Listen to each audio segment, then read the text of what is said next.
नमस्कार, आप देख रहे हैं न्यूज नेशन। मैं हूं आपके साथ पूजा और दलितों के दिल में क्या है ये जानने के लिए हम आ पहुंचे हैं ललितपुर।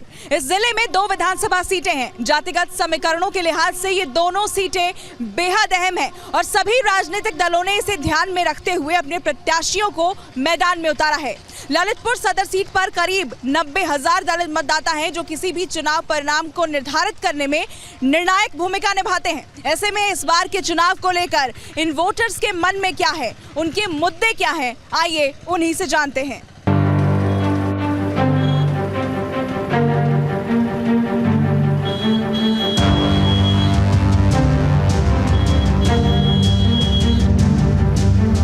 ललितपुर सदर का अंबेडकर नगर मोहल्ला है ये, और इस बार यहाँ के लोग किन मुद्दों पर वोट करने वाले हैं, किस आधार पर वोट करने वाले हैं, ये उन्हीं से जानते हैं।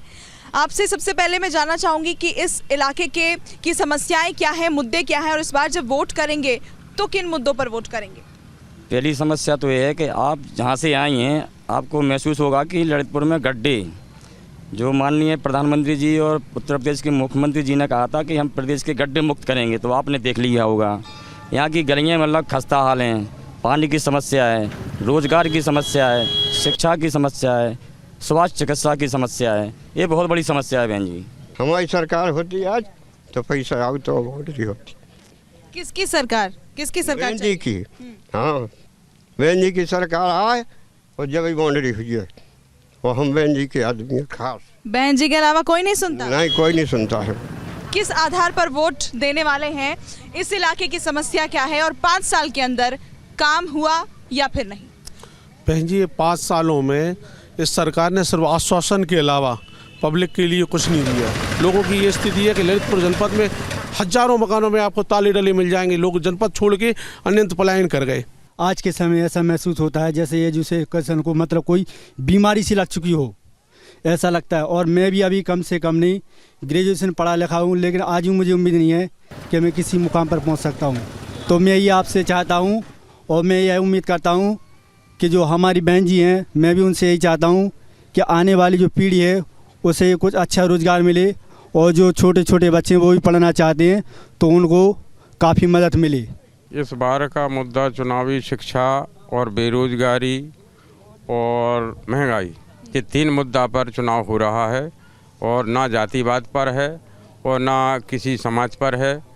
ये तो तीनों मुद्दा जो है बीजेपी ने गोल कर दिए हैं। शिक्षा, बेरोजगारी और महंगाई, ये मुख्य मुद्दा है तीनों।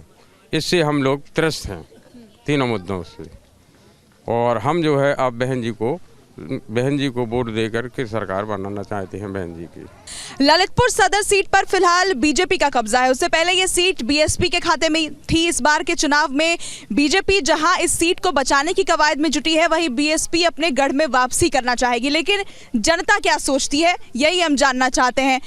महिलाओं से बात करते हैं। इस बार का चुनाव किस मुद्दे पर होगा और आप लोगों को सुविधाएं मिलती है इस इलाके में? मिलती हैं, बहन जी का चाहते हैं हम तो। बहन जी का चाहते हैं, लेकिन 5 साल में क्या काम नहीं हुआ है यहाँ पर? कोई कुछ नहीं। क्या सुविधाएं मिलती है यहाँ पर? पानी की दिक्कत, मैंने सुना काफ़ी लोगों से कि यहाँ पर पानी की दिक्कत है। पानी को तो नल भी मिटे, सुधराई भी नहीं जा, और शौचालय जो भी जो पार्क अम्बेडकर पार्क डरी वो तो सुविधा भी चाहिए हमें। ये तो कोई सुविधा नहीं हो रही। राशन तो बहन जी की सरकार में भी मिलता था, अभी तो मिला तो बहन जी की सरकार से बंधा है, जब ही तो मिला। नहीं, हमें मोदी की सरकार नहीं चाहिए। अम्मा, आप बताइए किसकी सरकार चाहिए? हमें बहन जी की चाहिए। क्या उम्मीद है बहन जी? पेंशन बंदी थी, सुबह कट गई हैं। हम बुढ़े हैं, हम काम लाग हैं नहीं हैं।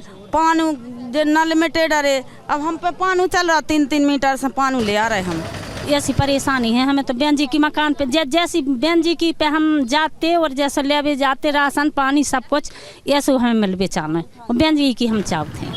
बहुत परेशान है बच्चा, बताओ पढ़ा लिखा दाओ मजूरी कर करके अब अनपढ़ घाई फिर रहे तो उन्हें कहा है बताओ। हमारी तो जैसी हाथी से हो गई, बच्चन की नौकरी चाहने हमारे लाने, वो बहन जी की सरकार चाहने।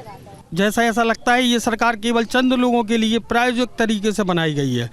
यहाँ गरीब के लिए कुछ नहीं, लोग बेरोजगार हैं, अभिभावक अपने परिवार संभालने के लिए परेशान हैं, बच्चे अपने भविष्य को लेकर परेशान हैं, बच्चों को नौकरी नहीं है। देश की सारी संस्थाएं बेच दी जा रही हैं, माटी के मोल बेची जा रही हैं। ऐसा भी नहीं है कि मतलब जो जिस रेंज की हो उस रेट में बेची जाए। ऐसा लगता है जैसे बस देश तो बिक जाएगा माटी के मोल और देश में रह जाएंगे दो दुग्गल के बोल, और बाकी जनता बहुत परेशान है। और जो भी यहाँ बुंदेलखंड में या उत्तर प्रदेश में जितना भी विकास या लॉ एंड ऑर्डर हुआ तरीके से रहा है तो केवल बहन कुमारी मायावती की सरकार में हुआ है, अपने हितों के लिए और प्रदेश की प्रगति के लिए। बहन जी को वोट करें, सब लोग बहन जी का सपोर्ट करें, मैं यही जनता से निवेदन करूंगा। इस सरकार में ये आप पेन देख रही हैं, इस पेन का कोई महत्व नहीं रह गया है। मतलब हम लोग जो पढ़े लिखे होने के बावजूद भी, मैं भी मतलब बीएड धारक हूँ और साथ में मैंने बीए, बीसीए, बीएड किए हुए हूँ और आज रोज़गार के लिए इतना परेशान हूँ। कम से कम मैं 7-8 साल से मतलब तैयारी में लगा हुआ हूँ। जब वैकेंसी निकाल देते तो उसका पेपर करवाते तो वो लीक हो जाता पेपर है। हम लोग इसी इंतज़ार में जो बाल है ना सफ़ेद हो गए हैं। और मैं ये चाहता हूँ कि जो शासन हो वो प्रशासन अच्छी तरह से चले। इसलिए इस बार देखो कहा गया है कि दिन में जो व्यक्ति घर से बाहर निकल जाता है भूल के और लौट के जब आता है शाम के घर ही आता है। तो इस बार हम लोगों को ये एहसास हो गया है कि हम लोग भूल गए थे कि बीजेपी सरकार अच्छी है। अब हम लोग लौट के ही अपने बीएसपी सरकार में आएंगे और बहन जी की सरकार बनाएंगे, और जिसमें हम लोगों को शिक्षा भी मिली है, रोजगार भी मिला है और सबको सम्मान और हर व्यक्ति संतुष्ट से रहा है।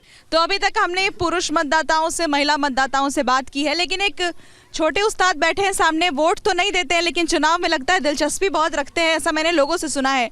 क्या सोचते हैं आप चुनाव को लेकर? चुनाव को लेकर हम सोचते हैं जैसे ये अभी भाजपा की सरकार है वो बेरोजगारी कर रही है, हर चीज़ में महंगाई कर रही है और कुछ विकास नहीं कर रही है। इसलिए हम सोचते हैं कि हमारी आदरणीय बहन कुमारी मायावती जी आएँ। आप तो इतने छोटे हैं, आपको किसी ने सिखाया है कि खुद से आपको पता है? नहीं, मुझे खुद से पता है। कैसे पता है? मैं स्कूल को लेते जब बहन जी की सरकार थी, जब पढ़ाई करता था तो मुझे समझ में आया थोड़ा थोड़ा। तो छोटे हैं, आपको क्या परेशानी है? जी मेरे डैडी तो हैं। क्या परेशानी है डैडी को? जैसे लाइट का बिल पहले वो कम आता था, अब 2 पंखा चलाओ और 2 बल्ब जलाओ तो 1500 रुपया आ रहा है। 7 रुपया यूनिट बिल ले रहे हैं। आइए कुछ और लोगों से बात करते हैं। सर आप बताइए इस बार के चुनाव को लेकर क्या सोचते हैं और बुनियादी सुविधाएं क्या यहाँ तक पहुँची हैं या अभी भी आप लोग इंतजार ही कर रहे हैं? 5 साल बीत गए। मैम इस बार का चुनाव शिक्षा, बेरोजगार, महंगाई पर ही होगा और बुनियादी सुविधाएं तो उत्तर प्रदेश में ध्वस्त पड़ी हुई हैं। जिस सरकार में हमारे महान संतों का, दलित संतों का, हमारे अम्बेडकर साहब जी हैं, यहाँ की आप हालात देखिएगा। यहाँ पे रोड नहीं है, यहाँ पे खड़ंजा तक नहीं बिछवाया, गुम्मा भी बिछ जाते तो उसमें काम हो जाता। इसके अलावा इन्होंने जो गैस सिलेंडर उज्ज्वला योजना के तहत चलवाए हैं, जब उस समय 400 रुपये का सिलेंडर था, इस समय 1000 रुपये का सिलेंडर आ रहा है। गरीब माताएं बहनाएं बेरोजगार हैं, कहाँ से सिलेंडर लेंगी? और मैं चाहता हूँ कि पुनः बहन जी की सरकार बने, प्रचंड बहुमत से बहन जी की सरकार बने और जन जन तक योजनाओं का लाभ पहुँचे। ठीक है, क्या सोचते हैं जो सरकार है क्या दलित विरोधी है? क्या गरीबों के लिए, वंचितों के लिए काम नहीं करती है जैसा कि सर बता रहे हैं? देखिए जिस तरीके से देश का माहौल और प्रदेश का माहौल है तो यहाँ पे गरीब जनता का तो वैसे ही मानना है, क्योंकि यहाँ के गरीब मजदूर वर्ग के लोग ज़्यादातर प्रदेश में बुंदेलखंड पिछड़ा वर्ग में आता है सबसे। तो बुंदेलखंड के ललितपुर लास्ट कोने में आता है, ये आखिरी कोने में।